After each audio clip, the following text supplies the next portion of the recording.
Hello dear students, good evening बेटा। इस lecture में हम लोग hydraulic machine and hydraulic lift की बात करेंगे। ये फ्लूइड एट रेस्ट का नेक्स्ट लेक्चर है, तो चलिए स्टार्ट करते हैं। हाइड्रोलिक मशीन, इसको ऐसे समझते हैं बेटा। सपोज एक ऐसे ये वेसल है, एक बर्तन है, और इसमें एक इनकम्प्रेसिबल लिक्विड रेस्ट में रखा हुआ है। This is incompressible and confined liquid, इसमें भरा हुआ है। आप इसमें कुछ ओपनिंग्स बनाइए। मान लीजिए आप इधर से आप एक ओपनिंग बनाए, एक इधर ओपनिंग बनाइए, एक इधर ओपनिंग बनाए और इधर ओपनिंग बनाए। चलिए इनको कुछ नाम दे देते हैं। हम इनको A, B, C, D नाम दे देते हैं। ये जो ओपनिंग्स है बेटा, इनका area of cross section same ले लेते हैं। मतलब इसका एरिया ऑफ क्रॉस सेक्शन ये अगर आप लें, इसका एरिया ऑफ क्रॉस सेक्शन ये, सपोज ये A के बराबर है, तो सबका area of cross section A के बराबर है। यानी सारी की सारी opening same area of cross section की, ठीक है। इस ओपनिंग में अगर हम एक मूवेबल पिस्टन लगा दें और इसी तरह के मूवेबल पिस्टन जो हैं हम इन सभी में लगा देते हैं। तो सपोज हमने यहां पर एक मूवेबल पिस्टन लगाया, यहां पर भी लगाया, इस तरह से सभी में हमने एक मूवेबल पिस्टन लगा दिया। आप चेक कर सकते हैं, क्योंकि जब एरिया ऑफ क्रॉस सेक्शन बेटा सबका सेम है, तो ये जो पिस्टन है ये इनका भी एरिया ऑफ क्रॉस सेक्शन क्या होगा, सेम होगा। ये चारों के चारों पिस्टन जो हैं वो मूवेबल हैं और सारे के सारे फ्रिक्शनलेस हैं, और इस जगह पर किसी भी तरह का फ्रिक्शन या डिसिपेटिव फोर्स नहीं है। करेक्ट। अब अगर इसमें ये जो लिक्विड भरा हुआ है इनकम्प्रेसिबल है, कन्फाइंड है, उसके अंदर फिक्स अमाउंट में लिक्विड भरा हुआ है, अगर आप ऊपर से एक फोर्स F1 लगाएं और इसकी वजह से यहां पर एक प्रेशर एक्सर्ट करें P1, तो सपोज एक तरफ से हम फोर्स F1 लगाते हैं, इसकी वजह से यहां पर लिक्विड के ऊपर एक एक्सेस प्रेशर यहां पर P1 आता है, चाहे आप डेल्टा P1 लिख लें। नेचुरली प्रेशर इक्वल टू हो जाएगा force upon area. Force is F1, area is A, क्योंकि सबका area of cross section A है। तो जब आप ऐसा करेंगे कि you are applying a force on a piston which is at A with a force F1, it will experience an excess pressure P1 equal to F1 by A। तो excess pressure जो हमने यहां लगाया that is equal to F1 by A, ये लगा। तो यहां पर आपको क्या लगेगा, अगर आप इसको एक्सपेरिमेंट के हिसाब से करें किसी जगह पर लैब में, तो आपको ये फील होगा कि जैसे ही आप इस पर फोर्स F1 लगाते हैं तो इन सारे पिस्टन को रोकने के लिए, क्योंकि अगर आप ये फोर्स लगाएंगे तो ये पिस्टन प्रैक्टिकली बाहर की ओर भागते हैं, लेकिन अगर आप इन दो सभी पिस्टन को, यानी B में लगा पिस्टन, C में लगा पिस्टन, D में लगा पिस्टन को आप रोक के रखना चाहते हैं, तो आपको इन सभी पिस्टन पर इतना ही फोर्स F1 अप्लाई करना पड़ेगा।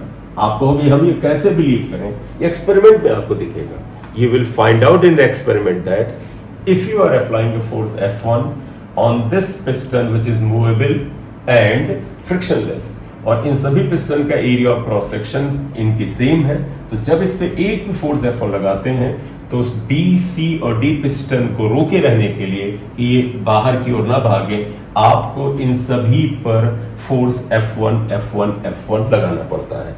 और क्योंकि इन सभी पिस्टन का एरिया सेम है, तो इसका मतलब इसके ऊपर जो प्रेशर आता है P2 that is also equal to F1 by A।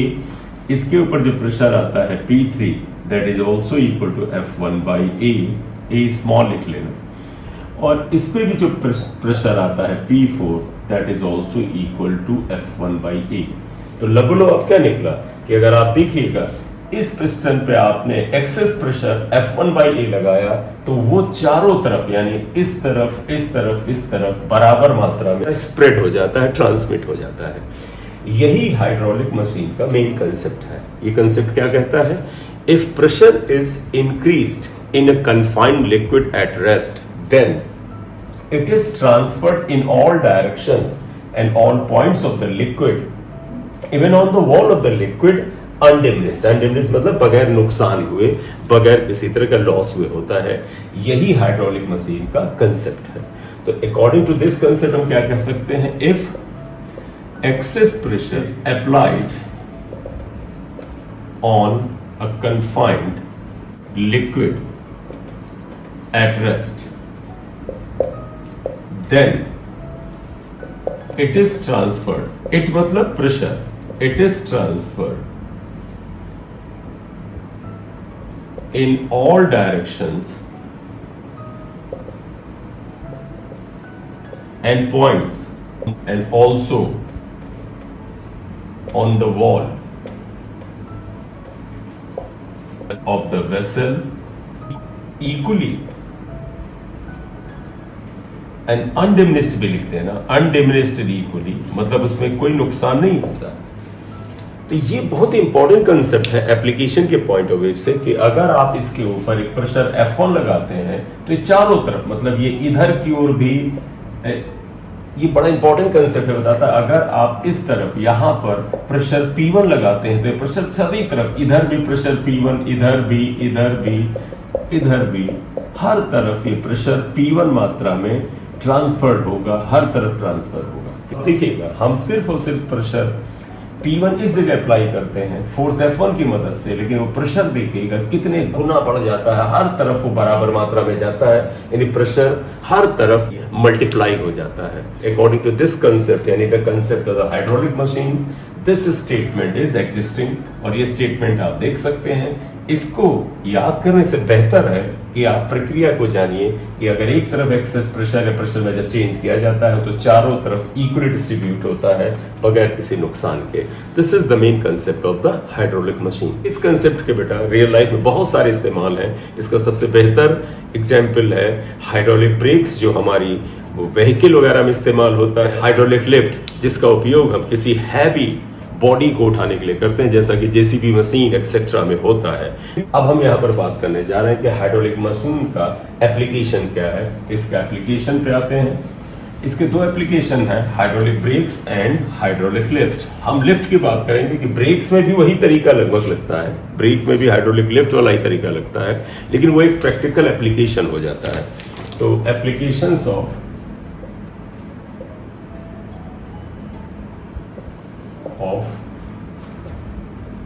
hydraulic machine. Number one is hydraulic lift, and number two is hydraulic brakes.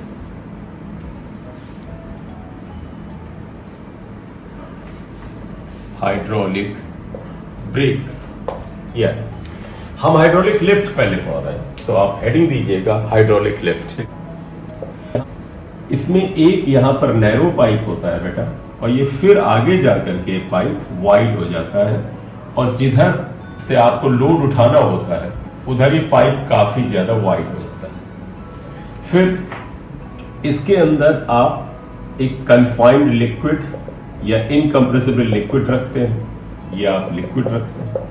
इसीलिए याद करिए जब आप व्हीकल चलाते हैं तो हम कहते हैं कि ब्रेक ऑयल कम हो गया है. जब ब्रेक ऑयल कम हो जाता है, ब्रेक ऑयल वही ये लिक्विड होता है, इनकम्प्रेसिबल कन्फाइंड लिक्विड, अगर वो कम हो जाता है तो हमारी व्हीकल की ब्रेक फेल होने लगती है.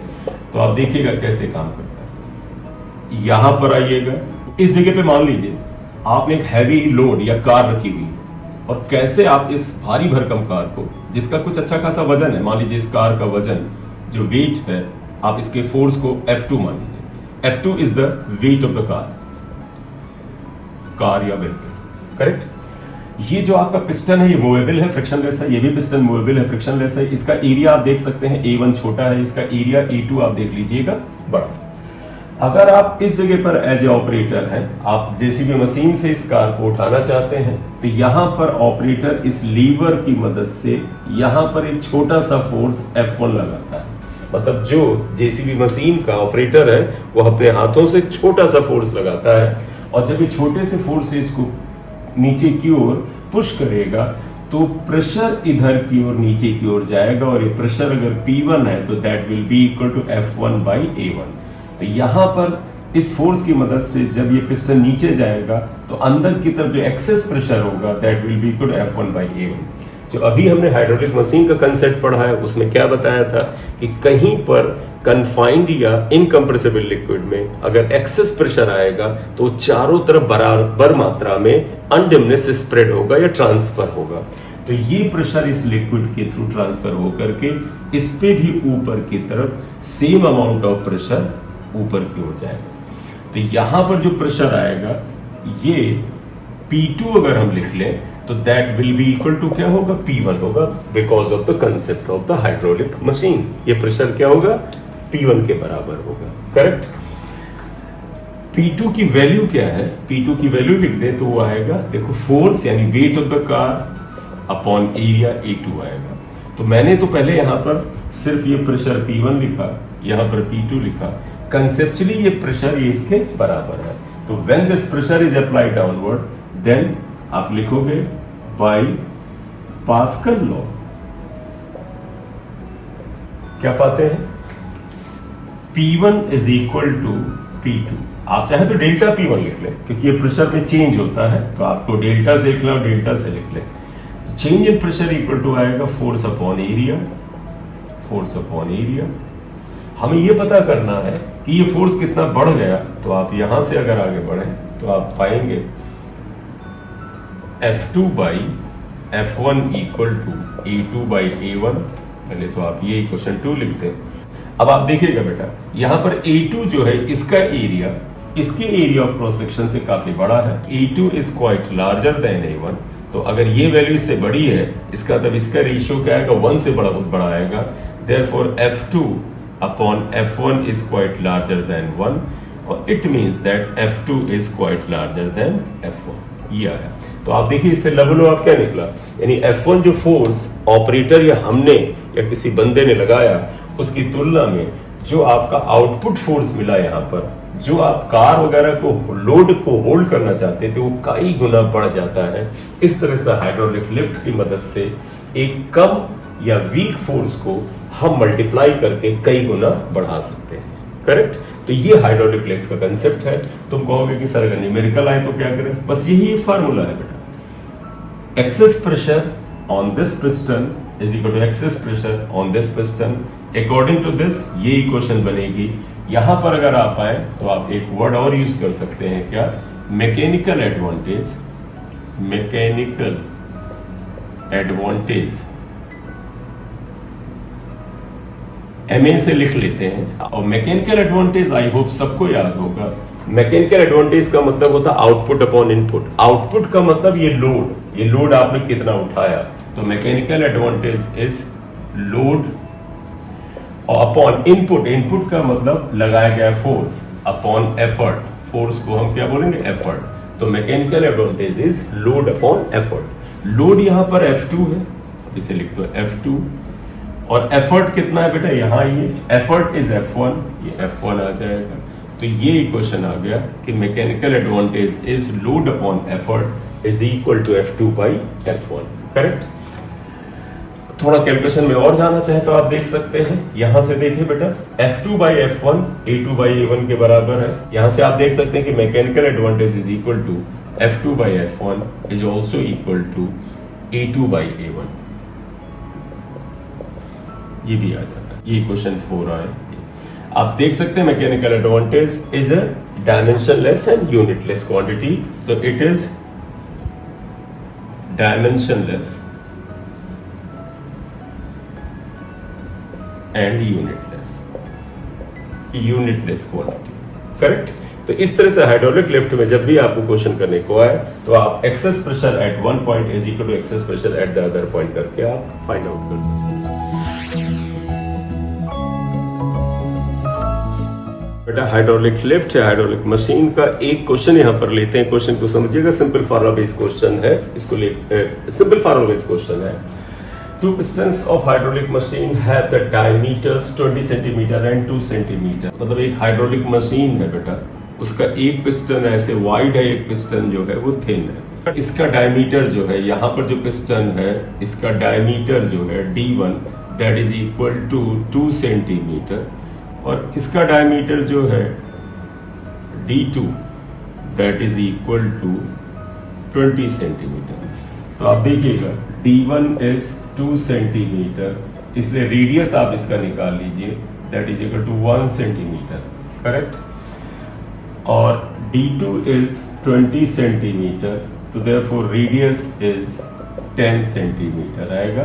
कन्वर्ट करने की जरूरत नहीं। What is the force exerted on the larger piston when 50 kg force is applied on the smaller piston, यानी इस पिस्टन पे जो फोर्स अप्लाई किया गया है 15 kg F है, तो कहते हैं इस पे लगने वाला जो फोर्स F2 है वो आप बताइए क्या होता है। तो आप खुद ही देख लीजिए इसका ये जो आपका पिस्टन है इसका क्रॉस सेक्शन जो है वो क्या सिलिंड्रिकल है, और तुम्हें पता है since P1 equal to P2 by the concept of the Pascal law या हाइड्रोलिक लिफ्ट, P1 का मतलब F1 by A1 equal to F2 by A2। अगर इसका रेडियस R1 है तो यहां से बताइएगा एरिया A1 इक्वल टू क्या हो जाएगा पाई R1 स्क्वायर, और इसका एरिया पाई R2 स्क्वायर। यहां पर आइएगा F1 इन्होंने कितना ले रखा है 50 kgf, इसी फॉर्म में रख लेते हैं, ये 50 kgf हुआ, ये पाई R1 स्क्वायर, ये हमें फाइंड आउट करना है, ये पाई R2 स्क्वायर आया, पाई पाई कैंसिल हो गया। आप यहाँ से देखें F2 कितना हो जाएगा, F2 equal to 50 into R2 upon R1 का होल स्क्वायर, 50 इंटू R2 बेटा 10 सेंटीमीटर है, R1 1 सेंटीमीटर का होल स्क्वायर, तो 50 इंटू 100 यानी कि 5000 kgf का फोर्स सेकेंड लार्जर एंड पे मिल जाएगा। आप देखिए कितना फायदा आ रहा है, सिर्फ 50 kgf का फोर्स लगाया और यहाँ पर आपको 5000 kgf का फोर्स मिला। कन्वर्जन इसलिए नहीं किया बेटा क्योंकि आप देखें फोर्स अगर kgf में है तो इस साइड की यूनिट सेम होगी, कैंसिल होगा, रिजल्ट में फर्क नहीं आएगा। एरिया में भी अगर हम रेडियस को सेंटीमीटर में ले तो इधर भी सेंटीमीटर स्क्वायर इधर भी सेंटीमीटर स्क्वायर, तो हमारे रिजल्ट में फर्क नहीं पड़ा, तो ये आंसर आएगा, यानी इतने का फोर्स सेकेंड एंड पर लगेगा। तो ये पहला आंसर आ गया, करेक्ट। अब सेकेंड पार्ट में उन्होंने क्या पूछा, if smaller piston moves through a 10 centimetre then how much the other piston moves out. इनका मतलब देखिएगा, जब आप ये फोर्स आप ये लगाते हैं तो यहाँ पर जो पिस्टन था वो अगर मूव करके यहाँ तक आ गया और इसका डिस्प्लेसमेंट अगर आप H1 लिख लें that is equal to how much 10 centimetre 10 centimetre. तो आपको पता है कि अगर इस जगह पे ये पिस्टन लगा था, ये हटा लेते हैं, देखो ये पिस्टन लगा था, इस पिस्टन पर ये जो फोर्स होगा बाहर की ओर F2 लगा तो ये पिस्टन भी थोड़ा सा मूव किया होगा, मान लेते हैं इसका मोमेंट H2। इस पूरी प्रक्रिया में आप ध्यान रखिएगा, जब ये पिस्टन नीचे आएगा तो इसके बीच में जो वॉल्यूम ऑफ लिक्विड है, क्योंकि इसके अंदर क्या है बेटा, एक इनकम्प्रेसिबल लिक्विड भरा हुआ है, और इनकम्प्रेसिबल लिक्विड का मतलब है जब पिस्टन को दबाएंगे तो लिक्विड के वॉल्यूम में कोई चेंज नहीं आएगा, लिक्विड के मॉलिक्यूल और नजदीक नहीं आएंगे, वो जितनी दूरी पे उतने पे रहेंगे। तो जब ये यहाँ से यहाँ पिस्टन आएगा, पिस्टन ये यहाँ से यहाँ तक जाएगा, तो इसके बीच में जो लिक्विड है और इसके बीच में जो लिक्विड है दोनों का वॉल्यूम क्या होगा, सेम होगा। Since liquid is